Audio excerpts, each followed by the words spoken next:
మరణాత క్రీస్తు ప్రభుని యొక్క శ్రేష్టమైన అత్యధికమైన కృపను బట్టి సిలువ ధ్యాన దినములలో 5వ దిన కార్యక్రమాన్ని ప్రారంభించుకుందాం. ప్రారంభ ప్రార్థన. మహాదయ కలిగిన మా తండ్రి, యుగయుగములు సజీవుడవై ఉండి నీ నిత్యత్వమును మాకును అనుగ్రహించుట కొరకై మేము నిత్యత్వము మీ ద్వారా పొందుకొనుటకు అడ్డుగా ఉన్న పాపశాపం అంతటిని శిలువ మీద భరించి శ్రమను సహించి మా కొరకు మరణించడం ద్వారా మా శాపం అంతటిని కొట్టివేసి నీ నిత్యత్వం యొక్క మహిమ స్థితిని మేము నిరభ్యంతరముగా పొందుకునే వీలును కలిగించిన మా తండ్రి, నీ ప్రేమ కార్యమునకు సాష్టాంగ నమస్కారములు చెల్లిస్తూ ఉన్నాము. మరొక మారు నీ శిలువ సాన్నిధ్యమునకు మమ్మను ఆకర్షించుకొనిన మా తండ్రి, ఈ 5వ దినమున నీ యొక్క శిలువలో ఉన్న నీ ప్రేమ, శిలువలో మీరు కనబరిచిన విశ్వాసము, శిలువలో మీరు కనబరిచిన విధేయత మేము ధ్యానించి మా అనుభవములో తెచ్చుకొని, ప్రభువా, ఆ ప్రేమను బట్టి విశ్వాసమును విధేయతను కనబరిచి నీ శిలువను గణపరిచే నీ శిలువ విశ్వాసులనుగా మమ్మను ఆశీర్వదించుమని, నీ శిలువ ధ్యానము ద్వారా మా విశ్వాస స్థితిని వృద్ధి చేసి మహిమ పొందమని శిలువనాథుడును మా రక్షకుడును మా విమోచకుడును అయ్యున్న క్రీస్తు యేసు నామం పేరట ప్రార్థించుచు ఉన్నాము తండ్రి. ఆమేన్. తెలుగు క్రైస్తవ కీర్తనలో నుంచి పాటలు పాడుకుందాము.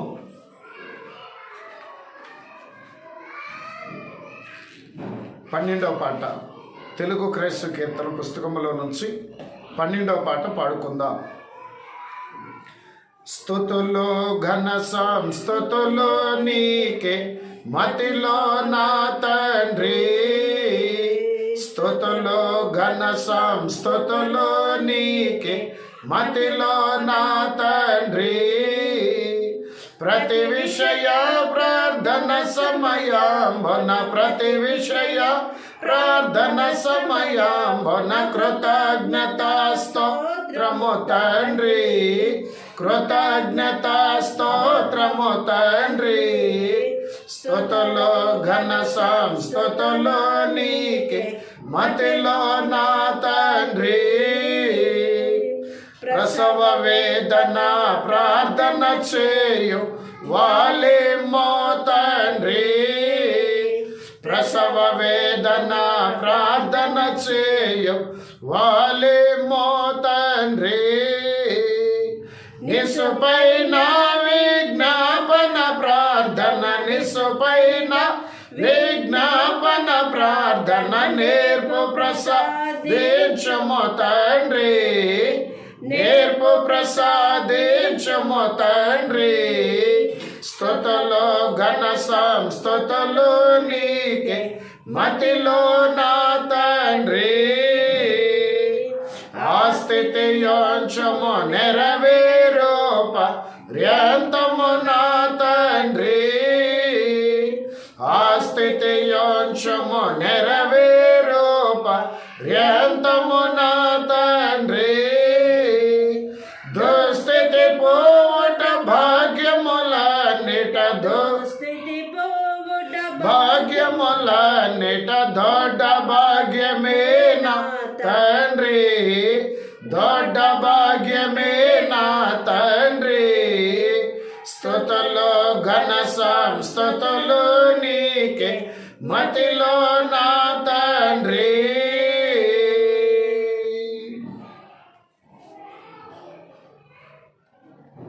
అలాగే 33వ పాట పాడుకుందాం.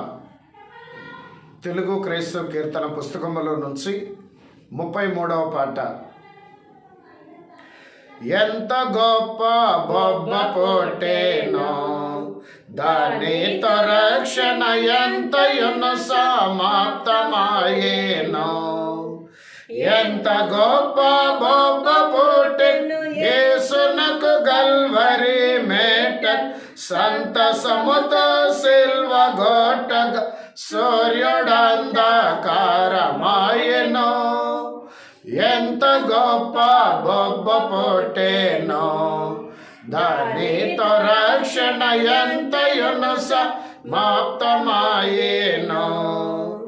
గలిబిలి గలిగేను కాపాడు, సైన్యారు బాబెలు కట్టడమును కట్టునపోడు. పలుకు భాషయునొకటైనను పలు విధములకు భాషలాయి, నలు దశలకును జనులు పోయిరి, కలువరిపై కలుసుకొనిరి. ఎంత గొప్ప బొబ్బ పుట్టెను, దానితో రక్షణ ఎంతయును సమాప్తమాయేను. పావనుండగు ప్రభువు మన కొరకై యా సిలువ మీద చావును నెడు సమయమందున, దేవుడా నా దేవుడా నన్నేల చెయ్యి విడచితివి అనియ రావముగముర పెట్టెనోయ హోవయ్యను తన తండ్రితోనో. ఎంత గొప్ప బొబ్బ పుట్టెను, దానితో రక్షణ ఎంతయును సమాప్తమాయేను. అందు దిమిరము కమ్ము గడియయ్యే, నా నీతి సూర్యుని నంత జుట్టెను బంధకంబోలో. నింద వాయువులెన్నో వీచెను, కందు యేసుని ఆవరించెను. పందెముగనొక కాటు వేసెను, పాత సర్పము ప్రభువు యేసును. ఎంత గొప్ప బొబ్బ పుట్టెను, దానితో రక్షణ ఎంతయును సమాప్తమాయేను. శాంతమాయనటంచు బలుకోచు, ఆ రక్షకుడు తన సొంత విలువకు ప్రాణమును వీడే. ఇంతలోనొక భటుడు తన దగు నీటితో ప్రభు ప్రక్కబొడవ చెంత చేరుడు పాపులను రక్షించు రక్తపు ధారగారెను. ఎంత గొప్ప బొబ్బ పుట్టెను, దానితో రక్షణ ఎంతయును సమాప్తమాయేను. చివరిగా 60వ పాటలో నీవే అని నమ్మిక అనే పాటలో కొన్ని వచనములు పాడుకుందాము. కొన్ని వచనం అనగా చివరి 2 వచనములు 8, 9 వచనములు పాడుకుందాం. తెలుగు క్రైస్తవ కీర్తనలో నుంచి 60వ పాటలో నీవే అని నమ్మిక అనే ఆ పాటలో 8, 9 ఆ 2 వచనములు మాత్రమే పాడుకుందాం. ముందుగా పల్లవి. నీవే అని నమ్మిక యేసు నాకు, నీవే అని నమ్మిక, నీవే మార్గము, నీవే సత్యము, నీవే జీవము, నీవే సర్వము, నీవే అని నమ్మిక యేసు నాకు, నీవే అని నమ్మిక. ధైర్యంబోగా నుండుము ఓ విశ్వాసి, ధైర్యంబోగా నుండుము. ధైర్యంబోతో దేవుని ఆత్మతో స్తుతించి, ధైర్యంబోతో దేవుని ఆత్మతో స్తుతించి, వచ్చిన శ్రమలలో ఆనందించుము. నీవేయని నమ్మిక యేసు నాకు నీవేయని నమ్మిక నీకు తోడయ్యంటిని నీ మనవిని ఆలించేయంటిని అన్నిటి నుండి ఆదరించిన తండ్రి అన్నిటి నుండి ఆదరించిన తండ్రి ఆనందముతో స్తోత్రించుచుండుము నీవేయని నమ్మిక యేసు నాకు నీవేయని నమ్మిక. త్రియేక దేవుని స్తుతి చెల్లించుకొని క్రమాలు జరిగించుకుందాం. మనోనిదానము కలిగి అనగా క్రీస్తు పైన ఏక మనస్సు ఏక తలంపు అనగా మన మనస్సు దేవునిపైనే నిలిపి ఆయనను గురించి తలంపును మాత్రమే మనము కలిగి ఉండవలసిన వారమై ఉన్నాం. ఎందుకంటే మనం దేవుని నామమున ఆయన సన్నిధిలో ఉన్నాము గనుక శిలువ ధ్యానము యొక్క సంపూర్ణత మనం అనుభవించాలి అన్నా తప్పనిసరిగా మన మనస్సు మన తలంపును బహు జాగ్రత్తగా కాపాడుకోవాలి. మనోనిదానం లేకపోతే మన శిలువ సాన్నిధ్యంలో ఉన్న అదంతా కూడా వ్యర్థమైపోతుంది. కనుక జాగ్రత్త కలిగి ఏకీభవించవలసిందిగా ప్రభు పేరట మనవి చేస్తూ ఉన్నాం. త్రియేక దేవుని స్తుతి జరిగించుకుందాం.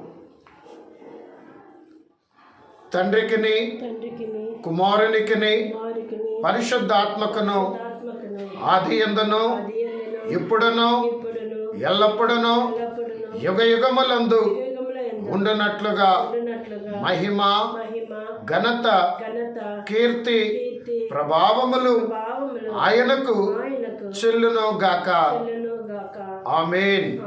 క్రమాలు జరిగించుకుందాం. అందరూ ఏకీభవించండి.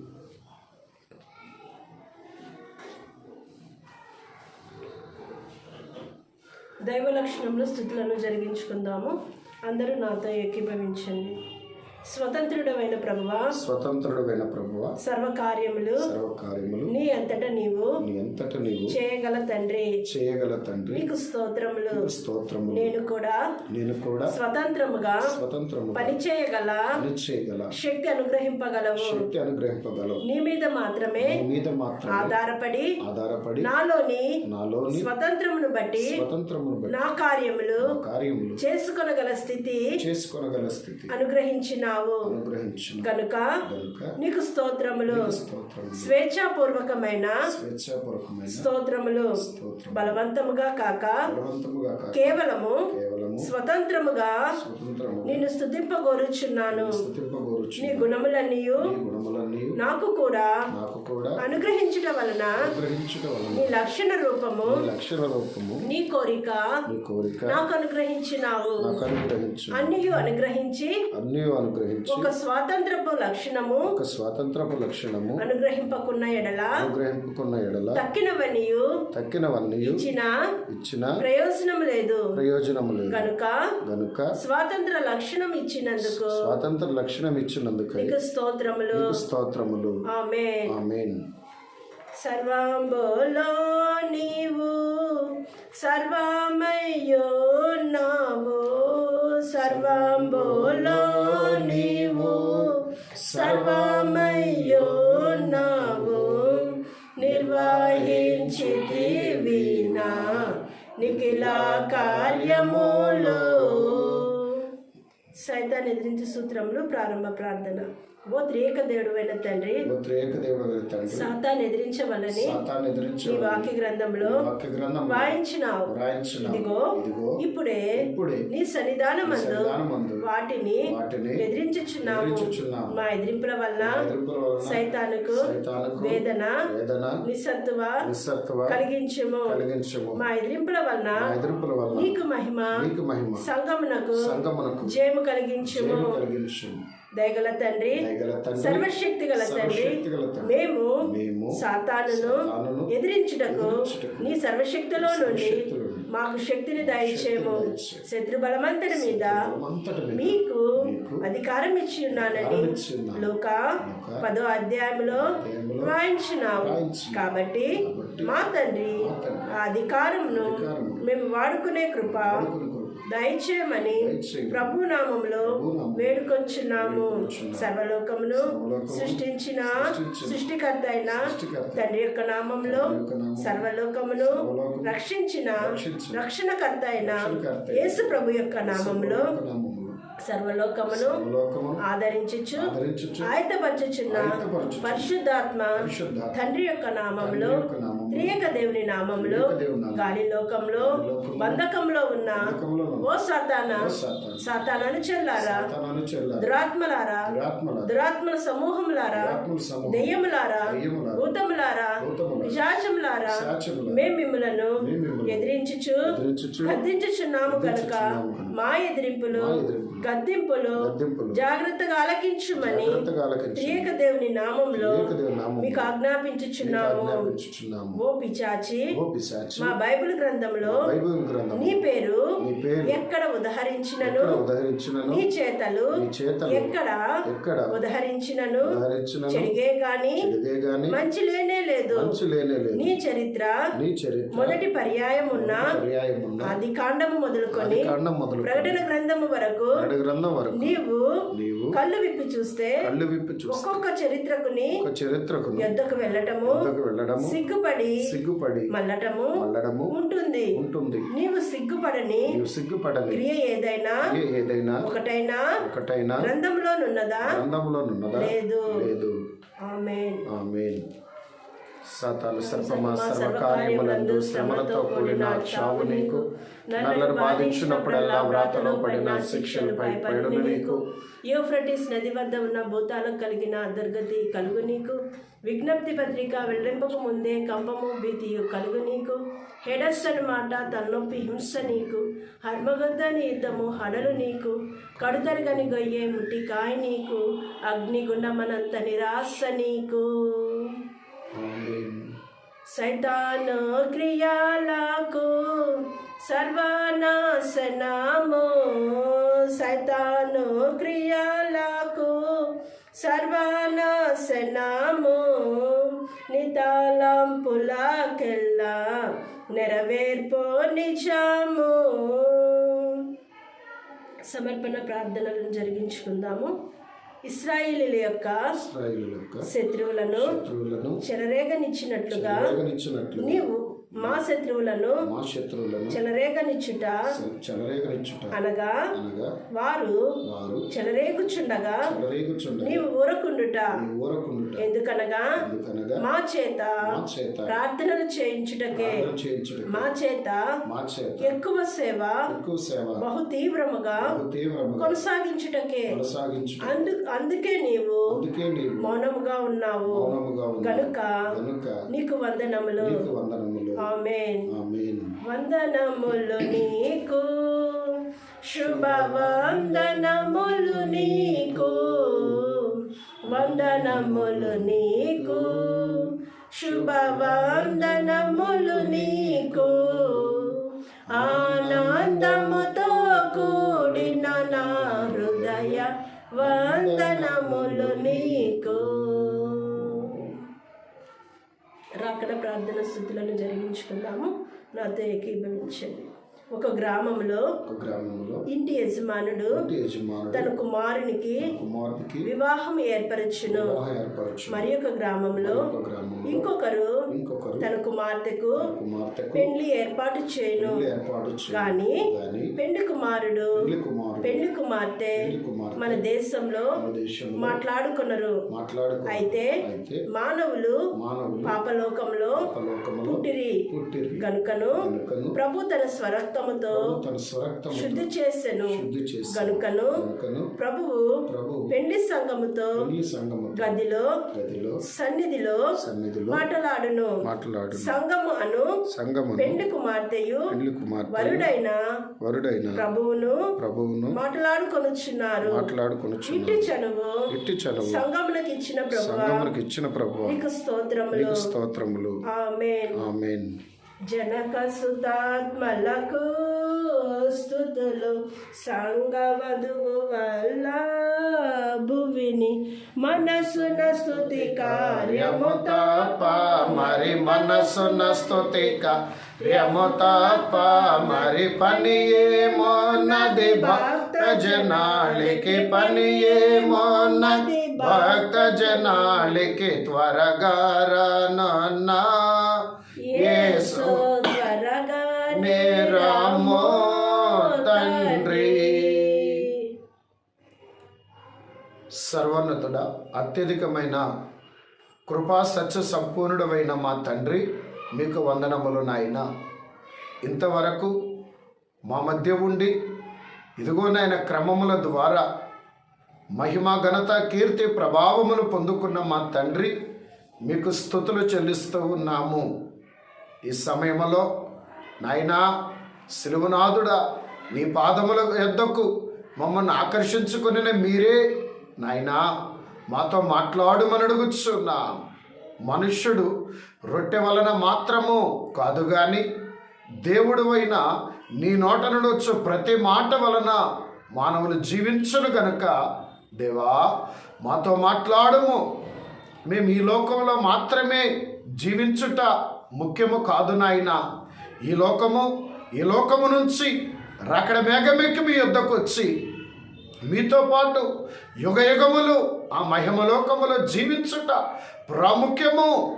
మాకు అట్టి నిత్యత్వపు మహిమ స్థితినిచ్చుటకే మీరు ఈ శిలువ యాగము జరిపిన వారై ఉన్నారు గనుక నీ శిలువ యాగమునకు సంపూర్ణ ఫలితము కలుగునట్లు ఆ నిత్యత్వం మేము అనుభవించున్నట్లు నీ వాక్కును మాకు అనుగ్రహించుమని ప్రార్థిస్తున్నాం ప్రభువా. నీ వాక్కులో సమస్తము ఉన్నాయి. నీ వాక్కులో మా జీవితం అంతా సరైపోతుంది. నీ వాక్కు వలన మా ఆత్మీయ స్థితి సరైపోతుంది, మా బ్రతుకు సరైపోతుంది, మా ప్రవర్తన సరైపోతుంది, మా స్థితి అంతా సరైపోతుంది. నీ వాక్కులో ఉన్న మహిమ వలన అట్టి మహిమ ప్రభావము కలిగిన నీ వాక్కును నీ ఆత్మ ద్వారా మాకు అనుగ్రహించమని ఆశతో ఆసక్తితో ఉదయకాలము నుంచి పరిభారం వల్ల అలసిపోయినప్పటికీ నీ పాదముల యొద్ద ఏకీభవించిన విశ్వాసులైన నీ బిడలకు సంపూర్ణ సంతృప్తి ఆత్మబలము కలుగునట్లుగా మెండైన దీవెన నీ బిడలు అనుభవించున్నట్లుగా నీవే మాతో మాట్లాడుమని సిలువనాథుడయ్యున్న యేసుక్రీస్తు నామమున ప్రార్థించి వేడుకొనుచు ఉన్నాము తండ్రి. ఆమేన్.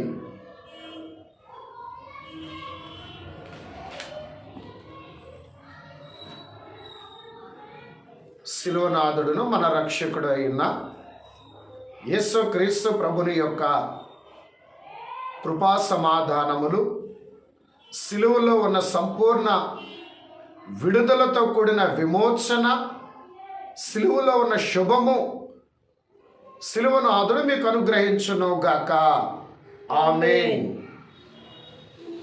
ప్రియమైన దేవుని సంగమా, ఈ సిలువ ధ్యాన దినములలో ఈ 5వ దినమును మనకు అనుగ్రహించిన త్రిత్వదేవుని గణపరచుచు ఈ 5వ దినమున ప్రత్యేకమైన సందర్భమును జ్ఞాపకం చేసుకుందాం. ఎందుకంటే గత దినములలో నేను తెలియచేశాను. శిలువ ధ్యానము అనున్నది మన ఆత్మీయ జీవితమునకు ఎంతో మేలుకరమైనది, దీవెనకరమైనది, ఉపయోగకరమైనది. అందుకే శిలువ ధ్యానమునకు 40 దినములు మన క్రైస్తవ మత పెద్దలైన వారు ఏర్పాటు చేశారు. అన్ని పండుగలు ఒక్క దినమే కానీ శిలువ ధ్యానమునకు 40 దినములు ఏర్పాటు చేశారంటే మన జీవితంలో అనగా విశ్వాస జీవితంలో శిలువ ధ్యానము ఎంత ముఖ్యమైనదో ఒక్కసారి ఆలోచన చేయాలి. ఈ శిలువ ధ్యానములు అనేవి నేటి కాలములలో ఏదో ఒక ఆచారముగా మారిపోయింది. ఇది ఆచార సంబంధమైన శిలువ ధ్యానములు కాదు.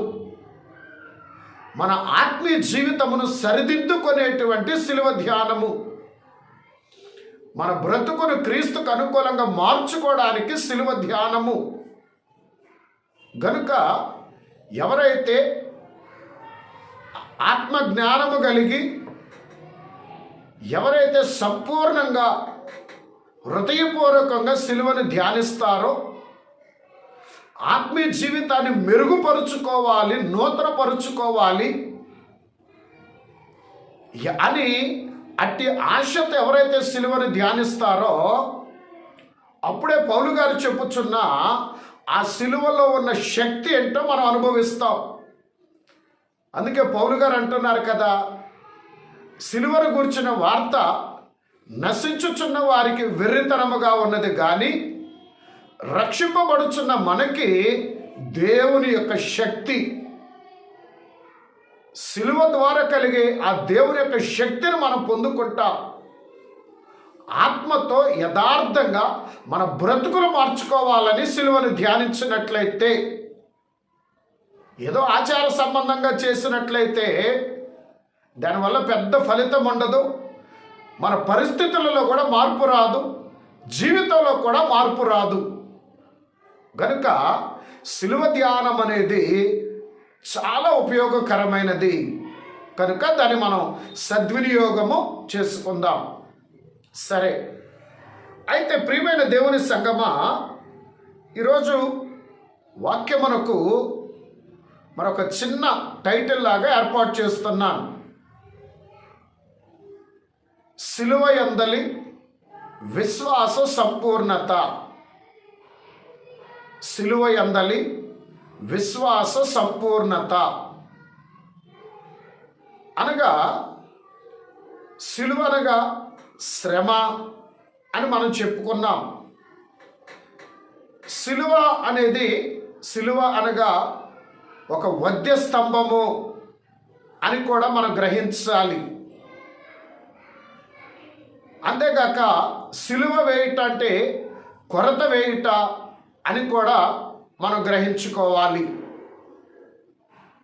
ఇన్ని అర్థములను ఇచ్చేటువంటి ఈ యొక్క శిలువ యందలి విశ్వాస సంపూర్ణతను ఈ 5వ దినమున మనం ధ్యానం చేసుకుందాం.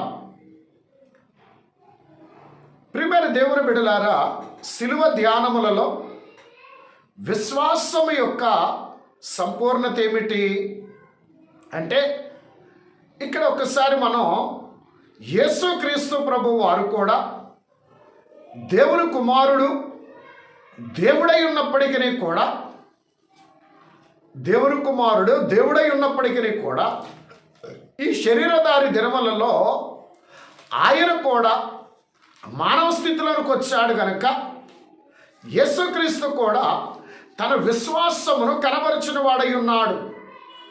తన విశ్వాసమును కనబరిచిన వాడై ఉన్నాడు.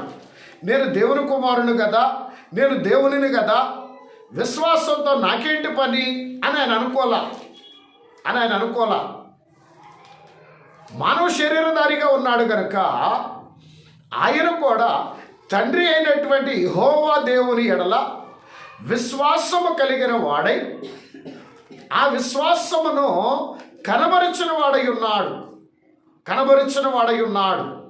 విశ్వాసమును బట్టి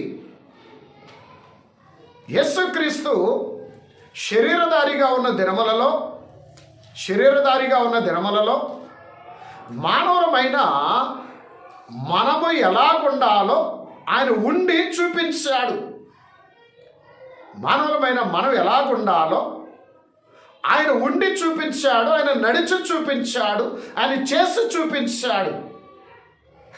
హెబ్రీ పత్రిక 5వ అధ్యాయంలో 7వ వచనము దగ్గర మనం గమనించినట్లయితే, శరీరధారి అయి ఉన్న దినములలో మహారోదనముతోను కన్నీళ్లతోను తన్ను మరణము నుండి రక్షింపగలిగిన వానికి ప్రార్థనలు యాచనలు సమర్పించి భయభక్తులు కలిగి ఉన్నందున ఆయన అంగీకరింపబడెను. చూడండి, ఇక్కడ మానవులమైన మనం ఎలాగుండాలో యేసుక్రీస్తు తన జీవితంలో చూపించారు. శరీరధారైన రోదనతోనూ కన్నీళ్లతోనూ ఉండి తన మరణము నుంచి విడిపించగలిగిన వారికి ప్రార్థనలు చేస్తున్నాడట. అనగా రోదనము, కన్నీరు, ప్రార్థన, యాచన, వీటన్నిటితో పాటు విశ్వాసము, వీటన్నిటితో పాటు అనగా తన మరణము నుంచి రక్షింపగలిగిన వానికి ఆయన ప్రార్థన చేస్తున్నాడంటే కారణం ఏంటి అంటే విశ్వాసమును కనబరుచుట, తండ్రి ఎడల విశ్వాసమును కనబరుచుట. ప్రార్థన చేస్తున్నాడంటే తండ్రి యందు విశ్వాసం, రోధిస్తున్నాడు అంటే విశ్వాసం, కన్నీరు కారుస్తున్నాడంటే విశ్వాసం, యాచనలు చేస్తున్నాడంటే విశ్వాసం. విశ్వాసులు అనబడే వారు ఎలాగుండాలి, వారి భక్తి జీవితంలో ఎలాగుండాలి అనేది యేసుక్రీస్తు తన జీవితము ద్వారా మనకు మాదిరి చూపించారు. కాబట్టి మాదిరి చూపించిన ఆ మాదిరిని మన అనుభవంలో మనం కలిగిన వారమై ఉన్నప్పుడు యేసుక్రీస్తు ప్రభు వంటి పునరుద్ధరణ విజయమును కూడా మనం అనుభవించగలుగుతాం. ఆయన ఇవన్నీ చేస్తున్నంటే తన మరణము నుంచి రక్షించగలిగిన వాని ఎడల ఆయన కలిగి ఉన్న విశ్వాసం కలిగి ఉన్నాడు కనుక ఇవన్నీ ఆయన చేస్తున్నాడు, ఇవన్నీ ఆయన చేసి మనకు చూపించాడు. అదేవిధంగా యేసుక్రీస్తు కనబరిచిన విశ్వాసం ఇక్కడే కాక శిలువ మీద కూడా ఆయన విశ్వాసాన్ని కనబరిచాడు. శిలువ మీద కూడా విశ్వాసమును కనబరిచాడు. మనకు అర్థమవటానికి శిలువ మీద ఆయన పలికిన 7 మాటలలో మొదటి మాట దగ్గర 7వ మాట దగ్గర ఆయన విశ్వాసమును కనబరిచాడు. శిలువ మీద యేసుక్రీస్తు ప్రభువు పలికిన మొదటి మాట ఏమిటి అనగా తండ్రి యందు విశ్వాసము కలిగి తనను హింసించుచున్న వారందరి యొక్క క్షమాపణ కొరకు ప్రార్థన చేస్తున్నాడు.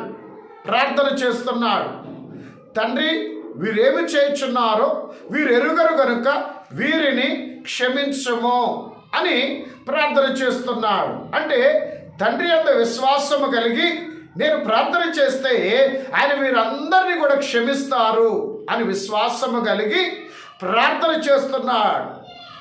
ప్రార్థన బహిరంగంగా చేసేదైతే అంతరంగంలో విశ్వాసము అనేది ముఖ్యం. ప్రార్థన బహిరంగంగా చేసేదైతే అంతరంగములో విశ్వాసము అనేది ముఖ్యం. విశ్వాసం లేకుండా ప్రార్థనకి విలువ ఉండదు.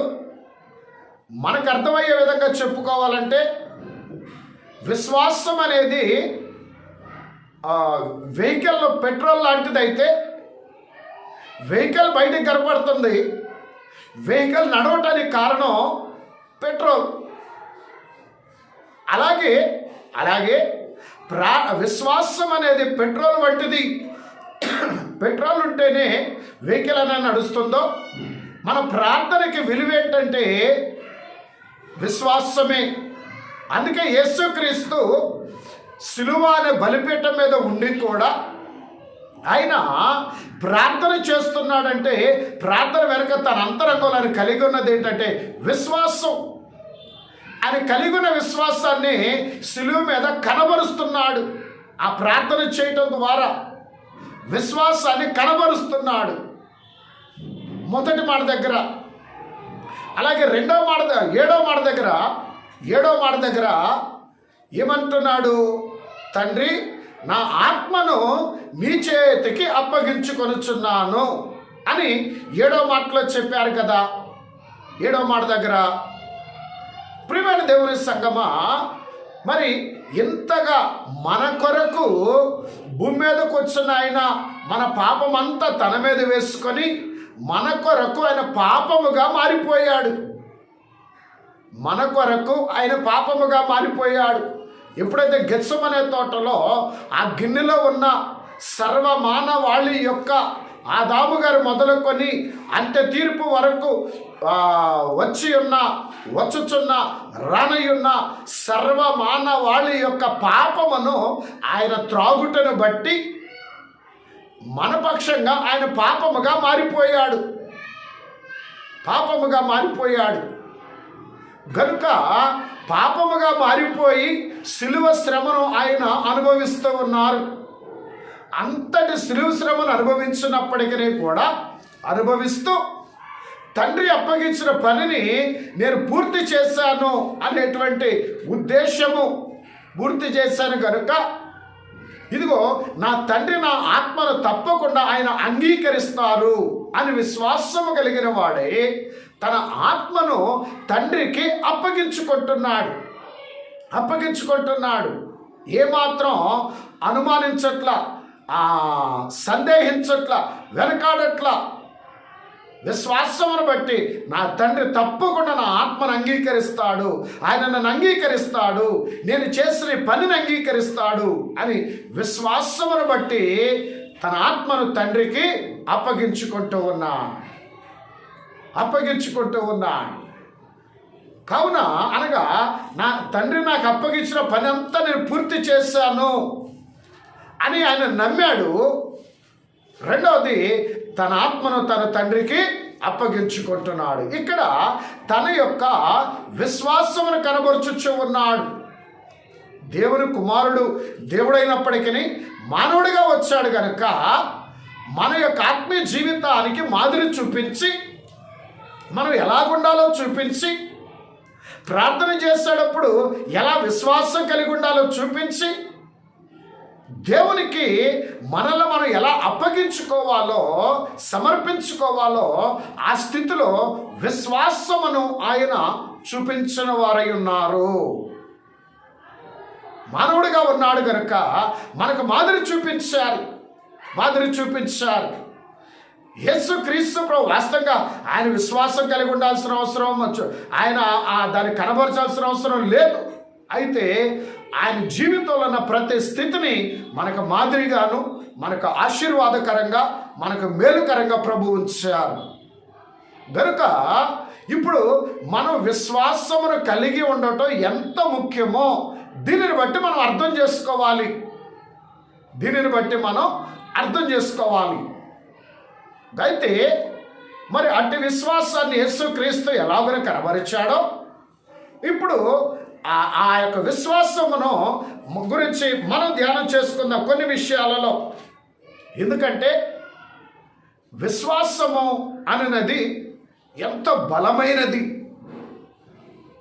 విశ్వాసమునకున్న బలం ఎంతో గొప్పది. ఎంత గొప్పదంటే భయంకరమైన ఒక పాప మానవుడిని జన్మములో కానీ తలంపులో ఆలోచనలో చూపులో మాటలో ప్రవర్తనలో వినికిడిలో అంతరంగములో పనులలో సమస్తములో కూడా పాపము కలిగిన ఒక వ్యక్తిని, ఘోర పాపిని సైతం కూడా నీతిమంతుడిగా మార్చగలిగిన శక్తి విశ్వాసమునకున్నది. ఘోర పాపిని కాస్త నీతిమంతుడిగా మార్చగలిగిన శక్తి విశ్వాసమునకున్నది. అంత గొప్పది విశ్వాసం. ఈ రోజున దేవుని బిడ్డలు విశ్వాసులు అనబడే వారందరూ కూడా నీతిమంతులే. అయితే క్రీస్తునందు విశ్వాసం ఉంచిన వారందరూ నీతిమంతులే. అయితే చాలామంది ఆ నీతి అనే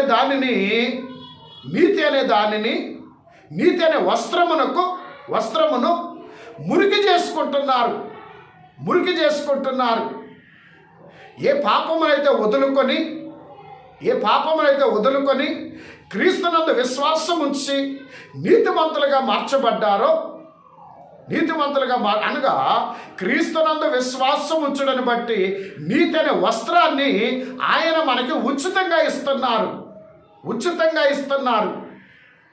క్రీస్తునందు విశ్వాసం ఉంచడాన్ని బట్టి యేసుక్రీస్తే సృష్టికర్తనియు, యేసుక్రీస్తే రక్షణకర్తనియు, యేసుక్రీస్తే నా పాపము నిమిత్తము శిలువ మీద మరణించాడు, నా పాపములన్నీ ఆయన భరించాడు అని ఎవరైతే విశ్వసిస్తున్నారో, అంటే యేసుక్రీస్తే నా రక్షకుడు అని ఎవరైతే విశ్వసించి అంగీకరిస్తున్నారో అట్టి వారందరూ కూడా క్రీస్తులో నీతిమంతులు.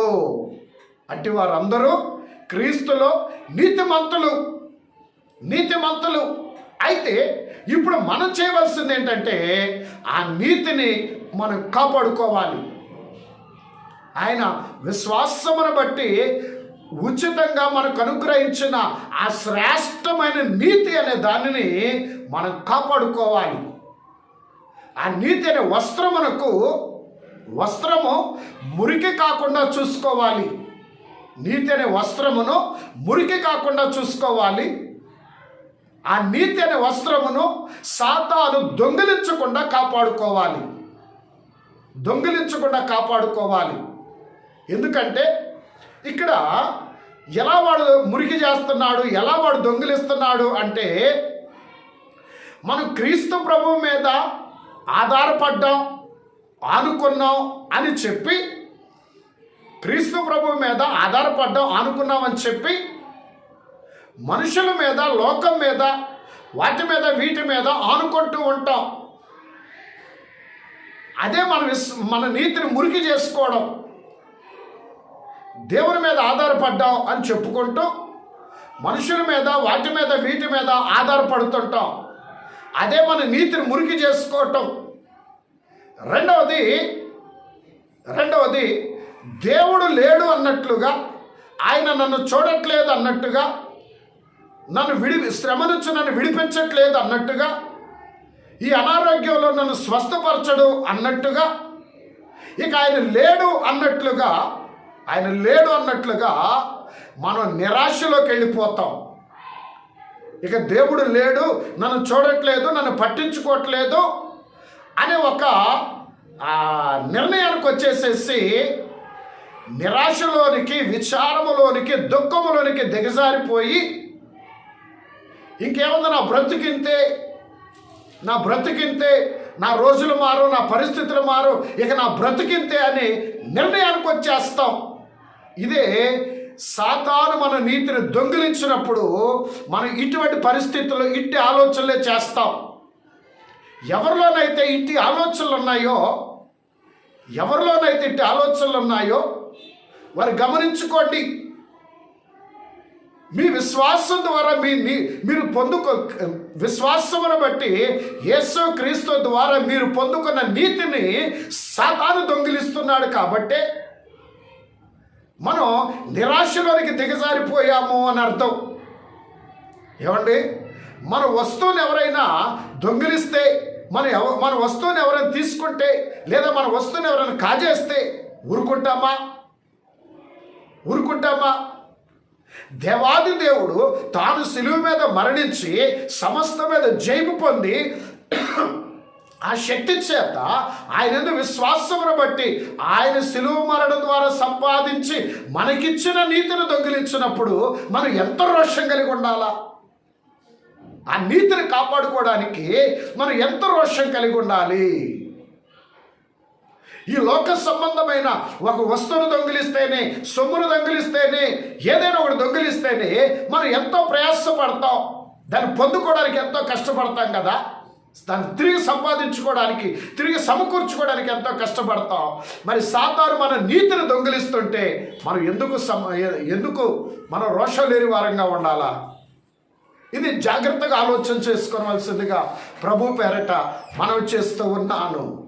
ఎందుకంటే నీతి దొంగిలించబడిన తరువాత నిరాశలోనికి, దిగుల్లోనికి వెళ్ళిపోయి సమాధానం లేని బ్రతుకుల్లోనికి వెళ్ళిపోతాం. ఇక తర్వాత ఎంత చెప్పినా, ఎన్ని చెప్పినా కూడా మనకు ఆ ఉత్సాహం రాదు. అందుకే మన నీతిని జాగ్రత్తగా మనం కాపాడుకోవాలి. మెళకువగా ఉండి, ఆత్మీయతలో మెళకువగా ఉండి ఆ నీతిని మనం కాపాడుకోవలసిన వారమై ఉన్నాం. కాబట్టి ప్రియమైన దేవుని బిడ్డలారా, విశ్వాసం అనుకున్న బలమంత గొప్పది. బైబిల్ ఎన్నో రెఫరెన్సులు ఉన్నాయి దీనికి. ఉన్నాయి. మార్టిన్ లూథర్ గారి జీవితంలో ఒక సంఘటన జ్ఞాపకం చేస్తాను. మార్టిన్ లూథర్ గారి జీవితంలో ఒకనొక సమయంలో మార్టిన్ లూథర్ గారట చాలా ఏదో విషయంలో నిరాశ కలిగి ఇంటి బయట నుంచి ఇంటికి వచ్చి కుర్చీలు అలా కూర్చొని ఆ ముఖమంతా దిగాలుగా పెట్టి నీరసంగా కూర్చున్నారట. ఎంతో విచారంతో ఉన్నారట. తన యొక్క భార్య మార్టిన్ లూథర్ గారి యొక్క సతీమణి గారు వచ్చి ఆయన పరిస్థితి చూసి, ఆయన విచారంగా దిగులుగా ఉండటం చూసి, ఆ నిరాశతో కూర్చుండటం చూసి లోపలికి వెళ్ళి ఒక నల్ల డ్రెస్ వేసుకొని వచ్చిందట. బయటికి బ్లాక్ కలర్ డ్రెస్ వేసుకొని వచ్చిందట ఆయన దగ్గరికి. ఆయన చూసి, ఏంటి నల్ల వస్త్రాలు ధరించుకొని వచ్చావు, ఎవరి సమాధి కార్యక్రమానికి వెళుతున్నావు అని అడిగారట. అప్పుడు మార్టిన్ లూథర్ గారి యొక్క సతీమణి చెప్పిన మాట ఏంటంటే, యేసుక్రీస్తు చనిపోయాడు, ఆయన సమాధి కార్యక్రమానికి వెళుతున్నాను అన్నదట. అప్పుడు మార్టిన్ లూథర్ గారు అన్నారట, యేసు ప్రభు చనిపోవడం ఏంటి, ఆయన ఎప్పుడో చనిపోయి మనకు తిరిగి లేచిన మృత్యుంజయుడు ఆయన, సమస్తమును జయించి లేచిన మృత్యుంజయుడు ఆయన చనిపోవడం ఏంటి అని చెప్పేసి అన్నాడట. మరి ఆయన మృత్యుంజయుడు, సమస్తం జయించిన వాడు అయినప్పుడు నువ్వెందుకు బాధపడుతున్నావు? ఆయన లేనప్పుడు నువ్వెందుకు నిరాశగా ఉన్నావు? నువ్వెందుకు విచారములో ఉన్నావు? నువ్వెందుకు బాధపడుతున్నావు అని చెప్పేసి అన్నదట. ఒక్కసారి మార్టిన్ లూథర్ గారికి అంత మైండ్ అంతా కూడా వెలిగింపబడినట్టు అయిపోయిందట.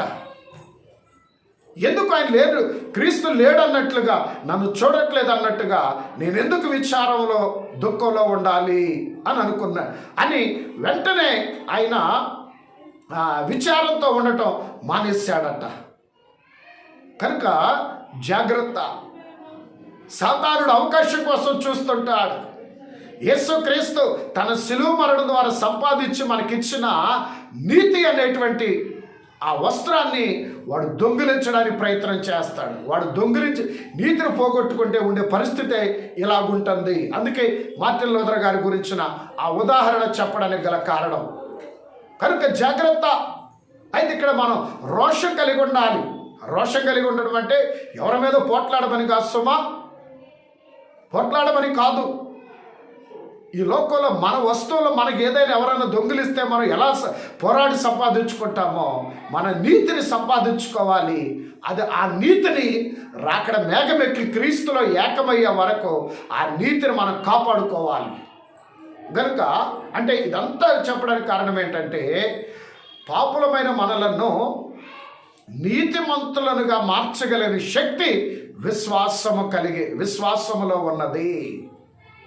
ఇప్పుడు చూసారా, గమనించండి, విశ్వాసం మనల్ని ఎంత నీతిమంతులనుగా మారుస్తుందో.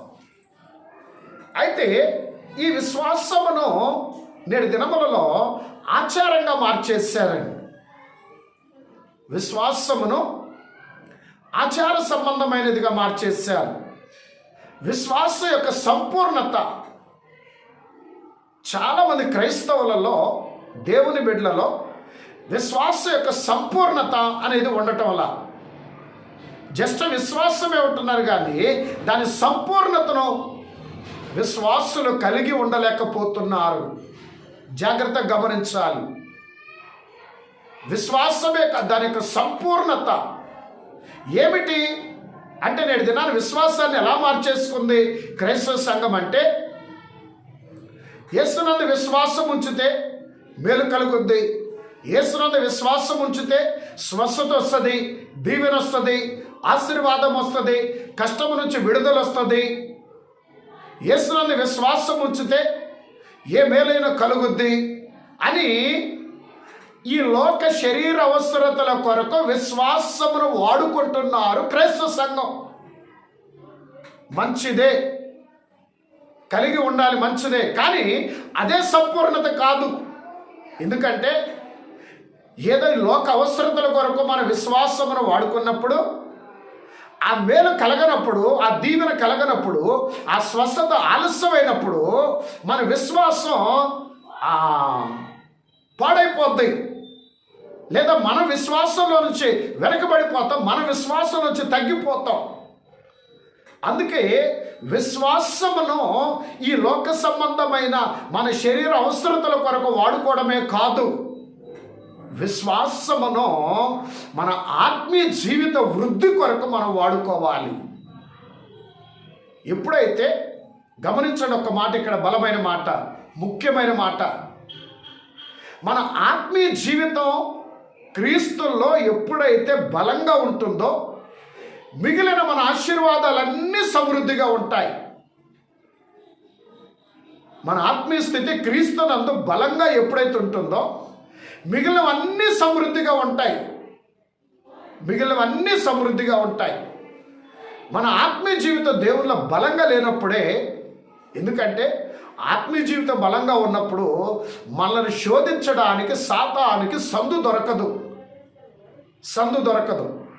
మన ఆత్మీయ జీవితం బలహీనమైపోయినప్పుడే సాతానికి దొరికిపోతాం. కనుక జాగ్రత్త. ఇప్పుడు దీన్ని బట్టి వాక్యం ఎరిగిన వారికి ఒక ప్రశ్న వస్తుంది. దీన్ని బట్టి వాక్యం ఎరిగిన వారికి ఓ ప్రశ్న. ఏంటా ప్రశ్న అంటే, మరి బైబిల్లో భక్తులు ఉన్నారు కదా, యోబు గారు ఉన్నాడు కదా, ఆయన ఏ తప్పు చేయలేదు కదా, ఆత్మీయ జీవితంలో బలంగా ఉన్నాడు కదా, మరి ఆయనకి ఎందుకంత శ్రమ అంటే, గమనించండి, యోబు గారికి వచ్చిన శ్రమ ఆయన చేసిన పాపమును బట్టి వచ్చింది కాదు. యోబు గారి యొక్క శ్రమ ఆయన చేసిన పాపమును బట్టి వచ్చింది కాదు. అందుకే ఆయన రెండంతల దీవెన పొందుకున్నాడు. యోబు గారికి వచ్చిన శ్రమ సాతాను యొక్క కుయుక్తి. యోబు గారికి వచ్చిన శ్రమ సాతాను యొక్క కుయుక్తి. అలాగే దేవాది దేవుడు సాతానుకి యోబు యొక్క భక్తి యొక్క సంపూర్ణతను చూపించారు. సాతానుకి యోబు గారి యొక్క భక్తిని, యోబు గారి యొక్క విశ్వాసమును సాతానుకు చూపించాడు. ఇక్కడ ఒక మాట ఏంటంటే, యోబు గారి యొక్క విశ్వాస స్థితి, యోబు గారి యొక్క భక్తి జీవితం, యోబు గారు క్రీస్తులో ఉన్న స్థిరత్వమును బట్టి సాతాను సిగ్గుపడి వెళ్ళిపోయాడు. ఇది ఒకటైతే, యోబు గారి యొక్క విశ్వాసం, యోబు గారి యొక్క భక్తి, యోబు గారు దేవుల్లో ఉన్న స్థిరత్వాన్ని బట్టి ప్రభువుకి ఎంతో అతిశయం. సాతాను సిగ్గు అవమానమైతే, క్రీస్తు ప్రభువునకు యోబు గారి యొక్క విశ్వాస భక్తి స్థిరత్వములను బట్టి క్రీస్తు ప్రభువుకు అతిశయం. అందరూ బట్టి ఆయన శ్రమ వచ్చిందే తప్ప ఆయన చేసిన పాపాన్ని బట్టి ఆయనకి శ్రమ రాల. కనుక అది మనం గమనించుకోవాలి. అది మనం గమనించుకోవాలి. ఎందుకంటే ఇందా నేను చెప్పిన మాటను బట్టి ఈ ప్రశ్న రావచ్చు. అందుకే ఇక్కడ ఒక్క మాట కూడా గమనించండి. మనం ఏ పాపం చేయనప్పుడు సాతాను ద్వారా శోధన వచ్చినప్పుడు దేవునిలో బలమైన విశ్వాసం, బలమైన భక్తి, దేవునిలో స్థిరత్వం కలిగిన వారు ఆ శ్రమలో సంతోషంగా బలంగా ఉంటారు. ఆ శ్రమలో సంతోషంగా బలంగా ఉంటారు. ఆ శ్రమలో సంతోషంగా ఉంటారు. ఈ పాపము చేయకుండా సాతాను ద్వారా శోధన వచ్చినప్పుడు విశ్వాసుల భక్తుల బలము కలిగిన వారు ఆ శ్రమలో సంతోషిస్తారు. అందుకే చూడండి, యోబు గారు ఎక్కడ కూడా భయపడలా. బెదిరిపోలా. యోబు గారు ఎక్కడ కూడా నిరాశపడలా, విచారపడలా. అయితే అంటే ఆయనలో పాపం లేదు కనుక ఆయనకి విచారం లేదు, నిరాశ రాలేదు. మాలో లోటుపాట్లు ఉన్నాయి కదా, మాకు ఈ శ్రమలు ఇంతే అనుకుంటామేమో. ఎందుకంటే సాతాను చిన్న అవకాశం దొరికినా క్రీస్తు మీద నుంచి మన విశ్వాసాన్ని దొంగిలించడానికి చిన్న అవకాశం కూడా వాడు వదులుకోడు. అందుకే నేను ఇవన్నీ జ్ఞాపకం చేస్తున్నాను. ఇక్కడ ఆయన అంటే పాపం లేదు కాబట్టి ఆయన 200 దీవించబడ్డాడు, ఆయన కృంగిపోలేదు. ఇదిగో మేము పాపం చేశాం కాబట్టి మాకు ఈ పరిస్థితి, అందుకే మాకు ఈ పరిస్థితి అని అనుకోవద్దు. ఒకవేళ మన పాపనమే, అందులో అనుమానం లేదు. అయితే క్రీస్తునందు విశ్వాసం ఉంచి ఆయన నీవు అంగీకరించిన తర్వాత మన పాపములన్నీ కొట్టివేశాడండి. కనుక ఇక మన పాప స్థితి వైపు చూడాల్సిన అవసరం లేదు. అందుకే దేవదాసు గారు చక్కటి వచనం రాశారు. పాపివని నీకెవడో చెప్పెను, పావనుడావై ఉండగనో. పాపివని నీకెవడో చెప్పెను, పావనుడావై ఉండగనో. శాప మరణము రాదు నీకు, చావును చంపిన జీవము నేనే,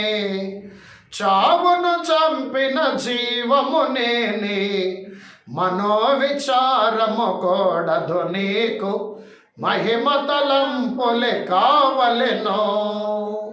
పాపమని నీకెవడు చెప్పాడు? మన పాపములన్నీ తొలగించేస్తాడండి. ఇక నేను పాపిని అనుకోవాల్సిన అవసరం లేదు. క్రీస్తుని బట్టి మనం నీతిమంతులం. ఆ నీతిని మనం కాపాడుకోవాలి. నీతిని వస్త్రమునకు మురికి కాకుండా చూసుకోవాలి. అందుకొరకు పరిశుద్ధాత్మ తండ్రి మనకు సహాయం చేస్తారు. దేవుని వాక్యం మనకు సహాయం చేస్తుంది. దైవ సేవకులు మనకు సహాయం చేస్తారు. సరే, మంచిది. చివరి ముగిస్తున్నాను. అయితే ఇక్కడ ఇట్టి బలము కలిగిన విశ్వాసము నీతిమంతులుగా మార్చగల బలమున్న విశ్వాసమును మనం కలిగి ఆ విశ్వాసమును సంఘం ఎలా మార్చుకుందో ఇప్పుడు దాకా చెప్పాను. అయితే ఆ విశ్వాస యొక్క సంపూర్ణతని తెలియచేసి ముగిస్తాను. ఏంటి విశ్వాస యొక్క సంపూర్ణత అంటే, ఒక్కసారి గలతీయులకు రాసిన పత్రిక 2వ అధ్యాయము 19-20 వచనములు. గలతీయులకు రాసిన పత్రిక 2వ అధ్యాయం 19-20 వచనములు. అక్కడ పౌలు గారి యొక్క విశ్వాసమును మనం జ్ఞాపకం చేసుకోవాలి. ఇదే విశ్వాస యొక్క సంపూర్ణత ఇక్కడ మనకు కనబడుతుంది. నేనైతే దేవుని విషయమై జీవించు నిమిత్తము ధర్మశాస్త్రము వలన ధర్మశాస్త్రము విషయమై చచ్చిన వాడనైతిని. నేను క్రీస్తుతో కూడా సిలువ వేయబడి ఉన్నాను. ఇకను జీవించు వాడను నేను కాను, క్రీస్తే నాయందు జీవించుచున్నాడు. నేనిప్పుడు శరీరమందు జీవించుచున్న జీవితము నన్ను ప్రేమించి నా కొరకు తను తాను అప్పగించుకొనిన దేవుని కుమారుని యందలి విశ్వాసము వలన జీవించుచున్నాను. చూడండి, ఇక్కడ పౌలు గారి యొక్క విశ్వాస స్థితి ఆయన మాటల ద్వారా మనం గ్రహించాలి. ధర్మశాస్త్రమును బట్టి చచ్చిన వాడనైతిని. నిజమే, ధర్మశాస్త్రం అనేది లోకంలో ఉన్న వారికే కాదు, దేవుని బిడ్డలమైన వారికి సైతము శిక్షను తెచ్చిపెడుతుంది ధర్మశాస్త్రం అనేది. అయితే కృపాశాస్త్రం అనేది యేసుక్రీస్తుని బట్టి వచ్చింది కనుక ఆయన సిలువను బట్టి మనకు కృపాశాస్త్రం మొదలైంది. విశ్వాసమును బట్టి మనము దేవుని కృపలో ప్రవేశించి ఆ కృపను అనుభవిస్తున్నాం. విశ్వాసమును బట్టి దేవుని కృపలో ప్రవేశించి ఆ కృపను అనుభవిస్తున్నాం. ఈరోజు మనం అనుభవిస్తున్న కృప, నేను, మీరు, మనందరం ప్రపంచవ్యాప్తంగా ఉన్న దేవుని బిడ్డలు అనుభవించుచున్న ఆ కృపంతా దేవుని కృపంతా కూడా విశ్వాసమును బట్టి, ఆ విశ్వాసమును బట్టి కృపలో ప్రవేశించాం. అయితే పౌలు గారు ఏమంటున్నారు, ఇట్లా మనం చదువుకున్న వాక్యంలో, నేను క్రీస్తుతో కూడా సిలువ వేయబడి ఉన్నాను. ఎప్పుడైతే యేసు క్రీస్తు యొక్క రక్తమాంసములు కలిగిన ఆ శరీరం సిలువ వేయబడి మరణించినదో ఆయన యందు విశ్వాసులమైన మనందరి యొక్క శరీర జీవితం, మన జన్మతః వచ్చిన పాప జీవితం, ఈ పాప శరీరం, మన పాప జీవితం అంతా కూడా చచ్చిపోయింది. మన తల్లిదండ్రుల ద్వారా మనకు వచ్చిన ఈ యొక్క శరీర జీవితం అంతా కూడా, ఈ పాప జీవితం అంతా కూడా యేసు క్రీస్తు నందు ఎప్పుడైతే ఆయన సిలువ మీద మరణించాడో, సిలువ మీద మరణించిన క్రీస్తు నందు మనం ఎప్పుడైతే విశ్వాసం ఉంచామో, ఎప్పుడైతే క్రీస్తుని నీ స్వరక్షకుడుగా నీవు అంగీకరించావో, తల్లిదండ్రుల ద్వారా క్రీస్తు నందు విశ్వాసం ఉంచేంత వరకు ఉన్న మన శరీర జీవితం, పాప జీవితం అంతా క్రీస్తు నందు విశ్వసించినప్పుడు చచ్చిపోయింది. క్రీస్తు నందు విశ్వాసం ఉంచినప్పటి నుంచి ఈ రోజు నుంచి రాకడ మేఘమెక్కి క్రీస్తులో ఏకమయ్యేంత వరకు కూడా ఇదంతా యేసు క్రీస్తు నందు విశ్వాసం ద్వారా మనకు కలిగిన నీతిగల జీవితము, పరిశుద్ధ జీవితం. అందుకే పౌలు గారు అంటున్నారు, ఇదిగో నా శరీరం అందు నేను జీవించుచున్న జీవితం ఇది నాది కాదు, క్రీస్తు నందు విశ్వాసం ఉంచినప్పటి నుంచి మనం జీవించుచున్న జీవితం మంద కాదు. క్రీస్తు నందు విశ్వాసం ఉంచి యేసు క్రీస్తుని స్వరక్షకుడిగా అంగీకరించిన దగ్గర నుంచి నీవు జీవించిన జీవితం అది మనెవరిది కాదు. ఆయన సిలువ మరణమును బట్టి ఆయన మనకు అనుగ్రహించిన ఈ నీతి గల జీవితం, ఈ పరిశుద్ధ జీవితం, ఆయన సిలువ మరణం ద్వారా మనకు వచ్చిన ఈ యొక్క నీతి జీవితం, పరిశుద్ధ జీవితం ఆయన సిలువ మరణం ద్వారా వచ్చింది. ఇక నువ్వు జీవించేవాడు నేను కాదు, క్రీస్తు నా యందు జీవించుచున్నాడు. ఎంత గొప్ప విశ్వాసం అండి! ఎంత గొప్ప విశ్వాసం! ఇట్టి విశ్వాసాన్ని పౌలు గారు కలిగిన వాడై ఉన్నాడు. ఇది అండి విశ్వాసం యొక్క సంపూర్ణత. ఏదో మన ఈ లోక శరీర అవసరతల కోసం విశ్వాసం వాడుకోవటం కాదు. ఇట్టి విశ్వాసం యొక్క సంపూర్ణత ఎప్పుడైతే మనకు అర్థమవుతుందో, విశ్వాస యొక్క సంపూర్ణత నిజంగా ఇప్పుడు మనం దేన్ని బట్టి సంతోషించాలి? ఈ లోకంలో ఉన్న వాటిని బట్టో, మనం కలిగి ఉన్న వాటిని బట్టో, మనం సంపాదించుకున్న వాటిని బట్టో, మన ఆస్తులను బట్టో, మనకున్న బంధువులను బట్టో, మనకున్న గొప్ప గొప్ప వాళ్ళతో ఉన్న పరిచయాలను బట్టో, వీటిని బట్టి కాదండి మనం సంతోషించాల్సింది. వీటిని బట్టి కాదు మనం సంతోషించాల్సింది. విశ్వాసము ద్వారా క్రీస్తు ప్రభువు నందు మనం పొందుకున్న ఆ నీతిగల జీవితం, ఆ పరిశుద్ధ జీవితం, ఆ నిత్యత్వము, ఆ రాకడ మెక్కడానికి అవసరం మహిమ స్థితి, దేవుని బిడ్డలము, దేవుని కుమారుల కుమార్తెలో అనే ఆ మాటను బట్టి, ఆ వరుసను బట్టి మనం సంతోషించాలి. అంతేగాని మనకున్న వాటిని బట్టి కాదు. ఒక్క మాట చెప్పి నేను ముగిస్తాను. మనకున్న వాటిని బట్టి మనం సంతోషించు వారమైతే వాళ్ళు నామకార్థమైన విశ్వాసులు. ఈ లోక సంబంధమైన వాటిని బట్టి సంతోషించు వారైతే అది నామకార్థ విశ్వాసం. క్రీస్తు సిలువను బట్టి ఇదిగో నాకు ఈ మహిమ స్థితి వచ్చింది, ఈ నిత్యత్వం వచ్చింది, నేను నీతిమంతులుగా మార్చబడ్డావు అని ఎవరైతే నమ్ముతున్నారో అట్టి వారందరూ కూడా క్రీస్తు యొక్క సంపూర్ణతను అనుభవిస్తున్నారు అని అర్థం. అందుకే సంపూర్ణ విశ్వాసం కలిగిన వారు ఈ లోకంలో ఎన్ని శ్రమలు, ఇబ్బందులు వచ్చినా, కష్టాలు వచ్చినా, శోధనలు వచ్చినా, సంపూర్ణ విశ్వాసం కలిగిన వారు, ఈ విశ్వాస యొక్క సంపూర్ణత అర్థమైన వారు ఎవ్వరు భయపడరండి. విశ్వాస యొక్క సంపూర్ణత అర్థమైన వారు ఎవరు భయపడరు, విచారపడరు, నిరాశపడరు. ఎందుకంటే నేను క్రీస్తులో ఉన్నాను, క్రీస్తు నాలో ఉన్నాడు. ఈ శ్రమ నన్నేం చేస్తుంది? నన్ను ఎన్నుకున్నవాడు లోకంలో ఉన్నవానికంటే బలవంతుడు. నన్ను ఎన్నుకున్నవాడు తన ప్రాణం కన్నా నన్ను ఎక్కువ ప్రేమించినవాడు. నన్ను ఎన్నుకున్నవాడు నా కోసం పరలోకం నుంచి విడిచొచ్చినవాడు. నన్ను ఎన్నుకున్నవాడు శ్రమను మరణాన్ని సాతాన్ని జయించినవాడు నా దేవుడు. నేను బలహీన కావచ్చు, కానీ నన్ను ఎన్నుకున్నవాడు బలవంతుడు అని ఎవరైతే విశ్వాసమును బట్టి ధైర్యంగా సంతోషంగా ఉంటారో వారిలో విశ్వాసం సంపూర్ణమయ్యినది అని అర్థం. ఈ రోజున అట్టి విశ్వాసం యొక్క సంపూర్ణత మనం గ్రహించి మన అనుభవములో అట్టి స్థితిని మనం కలిగిన వారమై ఉండాలి. ఈ సిలువ ధ్యానములో ఉన్న వారులారా, మన విశ్వాసంగానే ఉందా? సంపూర్ణ విశ్వాసంగా ఉందా? ఇప్పుడు ఈ దిన వాక్యమును బట్టి పరిశీలన చేసుకొని సిలువలో ఉన్న ఈ విశ్వాస సంపూర్ణతను పరిశీలించుకొని మన సంపూర్ణ విశ్వాసం కలిగిన వారమై ఈ లోకంలో మనకు కలిగే అన్ని శ్రమలలో కూడా సంతోషిస్తూ, అన్ని శ్రమలలో సంతోషిస్తూ, దుఃఖంలో, విచారములో, నిరాశలో సైతం సంతోషిస్తూ క్రీస్తును మహిమపరచొచ్చు. ఆయనిచ్చే ఇహలోక పరలోక మహిమ భాగ్యములు, శ్రేష్ఠ దీవెనలు త్రిత్వదేవుడు మీకు అనుగ్రహించి ఆయన మహిమ రాకడకు ఆయుత్తపరచుకొనును గాక. ఆమేన్. ప్రార్థన చేసుకుందాం. మహోన్నతుడును అత్యధికమైన కృప కలిగిన మా తండ్రి, మీకు వందనములు నాయన.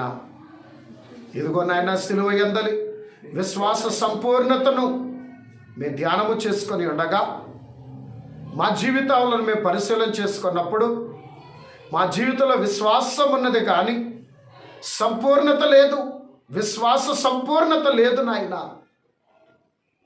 ఒకసారి ఎవరికి వాళ్ళు ఆలోచన చేసుకోనండి. సంపూర్ణ విశ్వాసం ఉన్నదా అనేది పరిశీలన చేసుకొని, దేవా నీ వాక్యమును బట్టి, నీ పరిశుద్ధాత్మను బట్టి, ఈ దిన సిలువ ధ్యానమును బట్టి విశ్వాస సంపూర్ణత మాకు అనుగ్రహించి మహిమ పొందమని ఏకీభవించిన నీ బిడ్డలను విశ్వాసములో నీ బిడ్డలను బలపరచండి. విశ్వాసం వారిలో బలపరచండి. విశ్వాసములో నీ బిడ్డలు వర్ధిల్లి అన్ని పరిస్థితులలో ధైర్యము, సంతోషము కలిగి నీ మీద ఆనుకొని పౌలు గారి వలె ఇక నువ్వు జీవించవా, ఇదిగో ఇప్పుడున్న జీవితం నాది కాదు, దేవుని కుమారుడని క్రీస్తు ద్వారా, ఆయన శిలువ మరణం ద్వారా, ఆయన అప్పగించుకొనడం ద్వారా నాకు వచ్చిన ఈ యొక్క నీతి గల జీవితము అని ప్రతి ఒక్కరూ సంతోషముతో నిన్ను స్తుతించవచ్చు. విశ్వాసమును బట్టి ఈ లోక సంబంధమైన అన్ని శ్రమలలో ధైర్యము కలిగి ప్రార్థన ద్వారా, నీ మీద ఆనుకొనుడు ద్వారా సమస్త బలహీనతలను, శ్రమ శోధనలను జయించి సంపూర్ణ నీ మహిమ స్థితిని అనుభవించి రాకడ మేఘమెక్కే కృప ప్రతి ఒక్కరికి దయచేయగలవని నమ్ముచ్చు. ఏకీభవించు నీ బిడ్డల జీవితాల్లో, వారి ఉద్యోగములు, వ్యాపారములలో, ఉద్యోగ ప్రయత్నములలో, కుటుంబ జీవితములో, స్త్రీల యొక్క పనిపాట్లలో, బిడ్డల యొక్క చదువులలో, పరీక్షలలో, ప్రయాణములలో సంపూర్ణ ఆశీర్వాద కాపుదల, పరిపూర్ణ విజయముతో నీ బిడ్డలను అలంకరించి మహిమ పొందుమని యేసు క్రీస్తు నామమున ఈ మా ప్రార్థన విన్నపములను సమర్పించి వేడుకొనుచు ఉన్నాము తండ్రి. ఆమేన్. ప్రభువైన యేసు క్రీస్తు ప్రభుని యొక్క కృప, దేవదేవుని యొక్క శ్రేష్టమైన ప్రేమ, ఆదరణకర్త అయిన పరిశుద్ధాత్మ తండ్రి యొక్క ఆదరణ, సహాయము, సహవాసం, సంపూర్ణ విశ్వాసత త్రిత్వదేవుడు మీకు అనుగ్రహించి ఆయన మహిమ మేఘములోనికి మనందరినీ చేర్చుకొనును గాక. ఆమేన్. మరణాత.